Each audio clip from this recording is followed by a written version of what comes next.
After all these expeditions, I wanted to spice life up a little bit. So I decided to take up the sport of base jumping. Now, this had been on my fringe for a little while. I had army buddies right into this world, and I wanted to see what it was all about.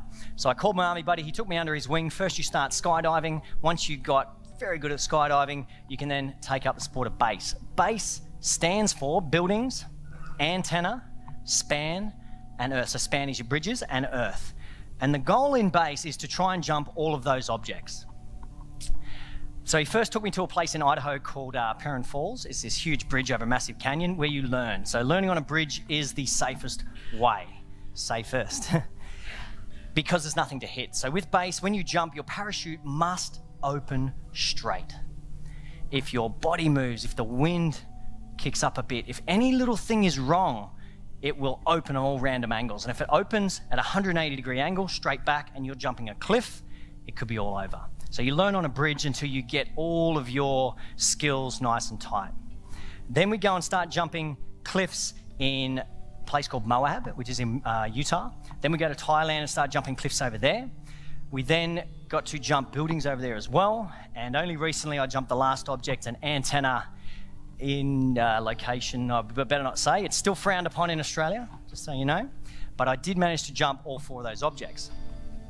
My most memorable jump by far is my wedding day. So my wife and I got married in a hot air balloon 5,000 feet above the Nevada desert just outside of Vegas. We had a great day. We got a preacher that looked like Elvis. We said our vows high up, then we climbed up on top of the basket and jumped out. So we literally took the plunge on this day, and it was amazing. And this sport, it's the most incredible, exciting, euphoric, unbelievable thing you could ever experience. But I do not recommend it to anybody. It is so dangerous. I've had a lot of mates die doing this stuff, and it has taught me some very valuable lessons, but the biggest lesson it has taught me is about fear. So every single one of my jumps, right up until I'm jumping today, I'll be standing on that edge, and my hands, they'll be shaking. Yeah, that's fear pulsing through your body. And that emotion can incapacitate you. It can distort everything and make you, make a mistake. If you make a single mistake in this sport, you're gonna die. So I had to come up with some way of dealing with that fear. I'd start to go through, while I'm standing on that edge, this checklist of every single thing I needed to do to make this jump safe. Have I packed my parachute correctly? Yes, it took me 1 hour. Every single fold is perfect. How's my landing area? Oh, the landing area is great. There's no wind, we're good. How's the wind going down the face? I'd do a little spit check, and I'd watch the distortion in the saliva, and that could tell me stuff about the air quality on the way down. How do I feel? How's my harness, my head? Check all of my stuff.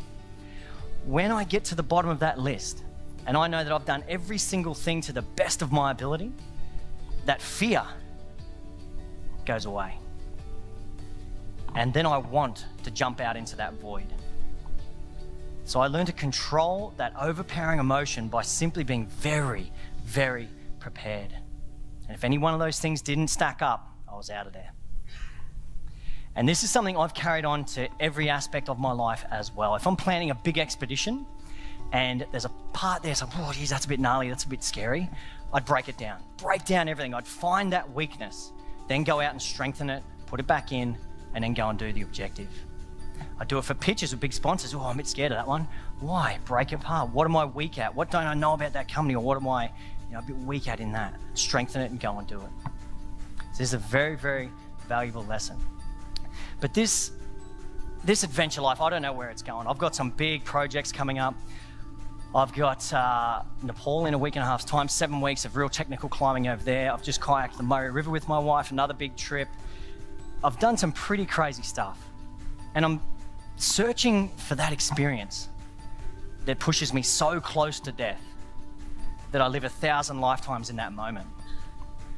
And I've found it a couple of times in the last 8 years, and I'm going to keep searching for it.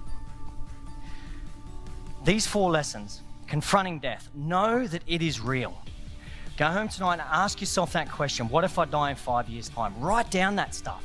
It doesn't mean you've got to give up on your current lives and run off into the bush and wear a hair shirt.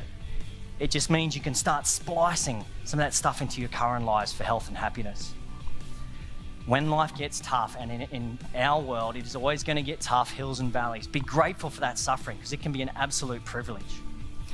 Communicate with everybody about everything. It will change your lives, I promise. And control your fears by being very, very prepared. And remember, you only got one life and one chance. So get out there and make the most of it. Thank you very much.